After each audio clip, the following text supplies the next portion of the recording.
হরে Krishna, happy Gita জয়ন্তী। আজকে আমরা মায়াপুরে এসেছি। মায়াপুরে আজকে বিশেষ এক অনুষ্ঠান আছে, তো যেটা গীতা জয়ন্তী মহোৎসব। আর আজকের দিনে ভগবদ্গীতা কৃষ্ণ অর্জুনকে দান করেছিলেন। তো আজকে সেই একাদশী তিথি, যেই একাদশীতে কৃষ্ণ অর্জুনকে গীতা দান করে। এবং আজকে আমরাও এসেছি মায়াপুরে বিভিন্ন দর্শনার্থীদেরকে আজকে আমরা চেষ্টা করব গীতার একটা করে শ্লোক অন্তত পড়ানোর, কারণ জানি না তারা প্রতিদিন বাড়িতে অধ্যয়ন করে কিনা। তবে আজকের এই বিশেষ অনুষ্ঠানে তারা যেন মায়াপুরে এসে গীতা অধ্যয়ন করতে পারে, সেটা আমরা সুযোগ করার চেষ্টা করছি। তবে অনেক কজনকে জিজ্ঞাসা করেছি, এখনো পর্যন্ত কেউ আসেননি। সবাই লজ্জা পাচ্ছে যে কী পড়তে দেবে। আরে বাবা, গীতা এমন কোনো কঠিন বিষয়বস্তু না, তাই যে কেউ পড়তে পারে, ঠিক আছে? তো চলুন আজকের ইন্টারভিউটা আমরা পুরো দেখি কে কে আজকে গীতা পড়ে।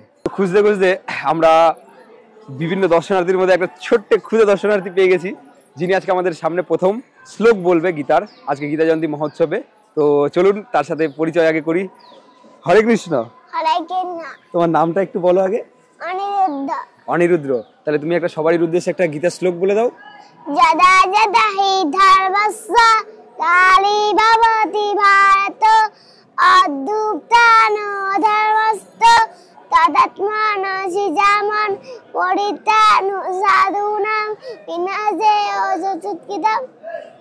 তারপরে ধর্ম ধর্মনা সাধনার্থায় সম্ভবামি যুগে যুগে। হরি বল। তো আমরা প্রথমে ভেবেছিলাম যে বই দিয়ে, এদিকে আসো একটু, এদিকে আসো, সবাইকে আমি একটু পরিচয়। আমরা ভেবেছিলাম বই দিয়ে সবাইকে বলবো একটা শ্লোক আর অনুবাদ করবে, কিন্তু প্রভু বই ছাড়াই দুটো শ্লোক, আমি একটা বলেছি, প্রভু দুটো বলে দিয়েছে। ঠিক আছে প্রভু, সবাই দেখছে, সবাইকে বলো আজকে গীতা জয়ন্তী মহোৎসব বলে দাও। আজকে গীতা জয়ন্তী মহোৎসব, সবাই গীতা পড়বেন, সবাই গীতা পড়বেন। হরি বল। হরি বল। অসংখ্য ধন্যবাদ।